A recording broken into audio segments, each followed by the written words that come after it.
King Piccolo's son's attack, with Ruta being the first victim. Given how things have transpired so far, how will this affect the fight with King Piccolo? We'll be seeing all that and more in the second part of What If Goku Had a Twin.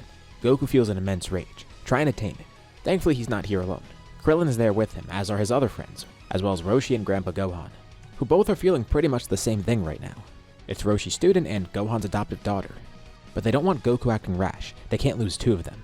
They are able to make Goku a bit more level-headed, but his rage still persists, and against their orders, he goes off on his own, trying to find the culprit again. Once the group is split up, I don't think Goku's journey would be too different. Same for Roshi and his crew. The biggest difference is that Gohan and Krillin are there, and Gohan would probably try and take charge after Roshi dies, but there's not really anything they can do against King Piccolo. They do try and steal his wish too, but that doesn't work either, which leads to Chaozu's death. Gohan, Krillin, and Tien are able to escape, but Piccolo makes his wish. This does leave Krillin with a lot of mixed feelings too, because first he felt responsible for Ruta dying, and now he feels helpless here. He couldn't do anything to save Roshi, and he had to watch him die too. Plus, he doesn't even know where Goku is at the moment. He can't lose another friend today. Tien steps up and knows that now he has to use the Mafuba for himself, thinking this is the best way to stop Piccolo. All the while, Goku is going through his normal training. Gohan and Krillin try to stop Tien, but he needs to do this, especially because of Chaozu dying, and now Shenron's gone. They can't bring anyone back. Roshi, Chaozu, and Ruta are all dead permanently. His encounter with Piccolo goes normally, and Goku then comes over. Goku then arrives to stop Piccolo. In his first encounter with Piccolo, he nearly did die, but here, he's more than prepared. Plus, he was at a higher starting point, so his fight with Piccolo is a bit easier. Not easy, just easier. Gohan can sense this from far away, and he worries for Goku, hoping that he'll leave there, assuming that he's acting too rash. But he feels Goku's power. He's a lot stronger. What happened with him? Goku concludes his fight with Piccolo. He's in a little better shape than normal, but Piccolo still does get the chance to spit out an egg, creating Piccolo Jr. Now Goku has to figure out how to get the Dragon Balls back, and luckily he can go to Kami for that. And when Goku's up there, Kami does want to train Goku, but he asks if they could bring Ruta up here too. He'd feel pretty bad if he got ahead of her like this because it feels kind of unfair, especially if he doesn't keep her in the loop. Shenron is remade, and he revives everyone killed by Piccolo, as well as his sons. And remember in the last part I mentioned that wish from Bardock?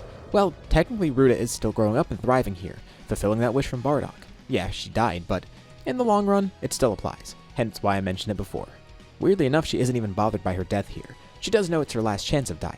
If it happens again, she's dead for good. Although she just wonders what the hell happened and how Goku stopped it. Goku catches her up to speed. She's kinda mad that she wasn't here to fight Piccolo. It sounds like it would have been a fun battle. Goku takes pride in it too. It was a fun battle. Yeah, he hates the guy, but still. He can't lie and say King Piccolo wasn't a great opponent. But he wouldn't have gotten there without the help of Korn. And right now he's above Ruta. She'll just have to catch up again. The two of them train under Kami for the next few years. They briefly tell everyone this, but they pretty much immediately go up there. Although it makes Krillin feel sad again. In case you haven't noticed, his mentality's changing a lot in this scenario. First with him having two rivals, and then the differences of what happened in this arc. And since Ruta and Goku left so quickly, he didn't even get to apologize. He felt guilty for her death. She defended him, and he feels weak for it. Roshi assures Krillin that he wasn't weak. They were just dealing with a great opponent. But Krillin can't shake the feeling. He feels indebted to his friend. Actually, both of them. Goku ran off on his own, and he could have died as well. He almost did die. He's happy they're both fine. But once more, he's being left behind by them, and he feels some level of guilt. He makes a promise to himself. He'll get way stronger than before, and when he sees them again, likely at the next World Tournament, he's going to showcase that great power. Plus, he could apologize to both of them, even though he doesn't really need to. Although, it's more than just that he's feeling. The 23rd World Tournament rolls around, and the group reunites once more. Goku and Ruta look pretty much unrecognizable, having their Saiyan growth spurts. So, Krillin apologizes to them, and Goku says he doesn't need to. Honestly, it was more of his fault that he just ran off on his own. Krillin couldn't really have done much there, and if it were Krillin that died, he would have done the same thing. Plus, it all turned out okay in the end. He doesn't blame Krillin for not fully stopping him, nor for being unable to defeat Piccolo. And as for Ruta, she doesn't really care. Her death wasn't in vain, weirdly nonchalant about it again. Krillin shouldn't feel guilty. They're friends after all. Of course they're going to put their lives on the line for each other too. She's just happy that she was able to save him. And that's a weight off Krillin's shoulder. He's really glad to finally see them once more. Although, he still isn't fully honest here. That was one thing he wanted to say. There was something else. And yeah, we're entering fanfic territory. It's not surprising. We've been in here for a while. I've embraced it years ago. But Krillin once more realizes that this is his last chance to say something. For all he knows, he might not see them after this tournament. They also see Piccolo Jr. arrives at the tournament. Goku's not too concerned. He'd be glad to beat Piccolo once more. But Ruta promises that she'll be the one to beat him. After all, she was the one who died. Even though it wasn't King Piccolo himself that did it, still, she needs to get revenge. Piccolo laughs both of them off. He'll claim victory here. For the tournament, we changed the order a bit. Before it began, everyone actually ran into Chi-Chi once more, but didn't realize it was her. Except for one person. Ruta realized who it was. Weirdly enough, no one around her realized it was Chi-Chi. She can't tell if they're just oblivious or if she just has a really good eye. But she doesn't reveal it to them. The first match is Goku versus Chi-Chi, and before Goku goes up, Ruta tells Goku she knows who it is. She doesn't say who, she just wants to see if Goku's figured it out by now, and he still doesn't know. She should just tell him, but she'll just let him find out on his own. He really is oblivious. And then Goku starts really thinking hard, like to the point where it distracts him. But the second he's in the ring, he stops thinking about it. He's focused purely on the fight. And then he learns it's Chi-Chi. And then it all clicks with him too. Same for everyone else. Ruta is still surprised that it took this long because she met Chi-Chi before. She thought one of Goku's other friends would have pointed it out. So Goku gets engaged, and he wins this fight.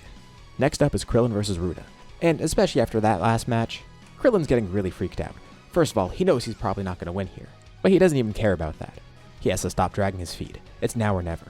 And you know, Chi-Chi kind of gave him the courage to do this. It's probably not going to be as crazy when he says it now. His fight begins with Ruta, and very awkwardly in the middle of the tournament, Krillin randomly blurts out the fact that he likes her, and he wants to take her out on a date. The whole crowd goes silent, and it catches Ruta off guard too. It's the longest few seconds of Krillin's life. Even worse than when Tambourine was about to kill him. But after thinking about it for a bit, she has a really nonchalant response. Sure, why not? Once more, a weight off Krillin's shoulder. He can't believe that worked. And weirdly enough, she's back into the fight really quickly. Krillin's still distracted too. Not that he would have won anyways, but she beats him. And when she knocks Krillin out of the ring, she wants to make sure he was serious. And that wasn't some cheap attempt at catching her off guard. Now Krillin freaks out even more, but she laughs it off. She knows it was genuine. Goku's in the crowd watching with the rest of his friends too. This whole time he didn't even realize. Nor did Ruta. None of them realized Krillin liked her. Yamcha says he thought it was kind of obvious. Same for Roshi too. Thankfully Krillin's not a creep like Roshi anymore. Hopefully that goes well for them. There's no Tao in this tournament either. He was actually killed amidst the chaos against the Red Ribbon Army. Goku and Ruta were very thorough, especially Ruta. This is back when she was still a little bit more Saiyan-like, and it's kind of in their blood to be that good at being destructive. So Tien doesn't get his scar, although it's going to show up in his renders because I'm lazy, I don't want to edit that out.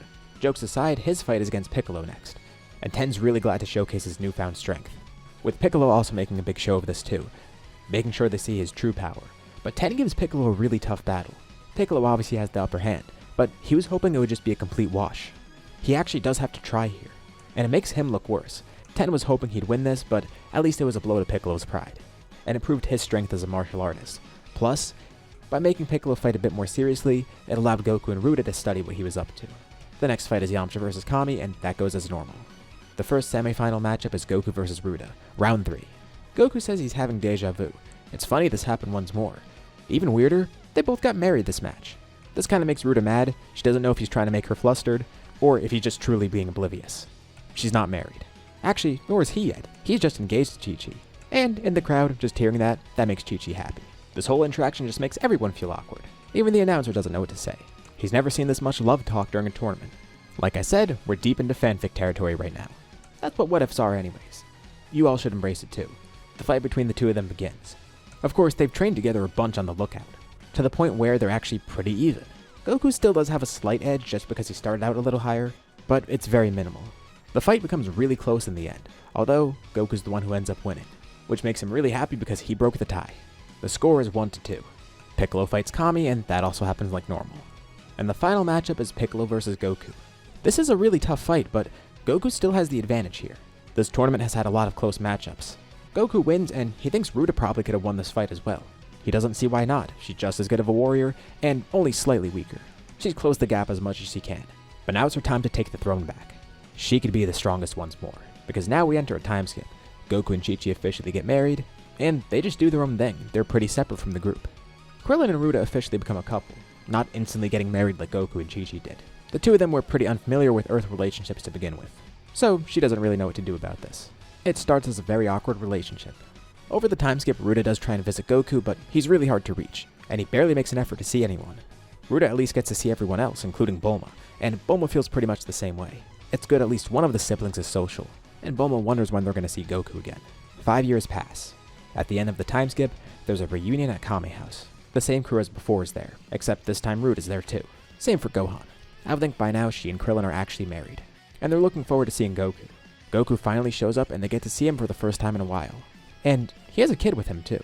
This is a huge shock to everyone, especially Ruta too, because honestly she didn't even know that was possible. Gohan's also glad to hear that this kid's named after him, although, just like Ruta, he would have liked to see Goku more. And seeing the tail, Ruta wonders if Gohan's ever became a grade 8 before, worried about him transforming, and Goku says they've been good about keeping him away from the moon. By the way, the two of them do still have their tails. Kami never cut them off because Ruta was able to avoid Goku transforming again. They both decided they wanted to keep their tails. Although Ruta just wishes she got to see Goku more. Krillin too. Like, it's good everything works out with Krillin and Ruta, but like I said before, Krillin's mindset's pretty different here, due to the changes in his upbringing. He feels bad that once more, him and Goku grew distant for a bit, even though they still definitely are best friends. As for Ruta, she says it's bad enough they didn't know what happened to the rest of their family. This time on Earth has really changed her outlook. At least for Goku, it doesn't matter because, of course, he lost his memories. But for her, she always has kind of wondered what her family's like. Saiyans don't tend to have deep family bonds like that, but now that she's become way more of an Earthling, that has affected her.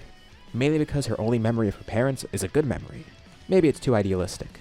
Maybe they're not great, and there's also the fact that they're likely dead. But still, she has one family member left, she wants to make sure he's around. Their outfits really reflects the fact that they're basically Earthlings now. Goku's had his signature outfit for a while, and as for Ruta, when they went to train with Kami, she ditched the armor. She still kept it, and her outfit is still somewhat similar, but it's more like a mix between Saiyan and Earthling. Although now that she mentioned it, it makes Goku wonder. Didn't Ruta tell him before they had an older brother? Well, just like with her parents, she thinks something happened with him. She doesn't particularly know how Saiyan families work, but she thinks he would have visited by now. If not for a good reason, a bad one. No point thinking about that. They enjoy their reunion. Until somebody new shows up. Having already encountered Piccolo, a man lands on the island. Goku doesn't recognize his face, but he could tell that armor's the same as what they came to Earth in. It instantly clicks with both him and Ruta. This guy is another Saiyan. Their estranged brother Raditz. He gets a good look at both of them. It's nice to see his younger siblings after so long. And with this, we leave off here for now. What'd you think about this part and what's going to happen next? Leave your thoughts and ideas in the comments below. I'd love to see what you guys think. As usual, be sure to drop a like and subscribe if you haven't already. It really helps with the channel and it shows me you guys want to see more like this. Anyways, thank you all for watching, and I'll see you all in my next video.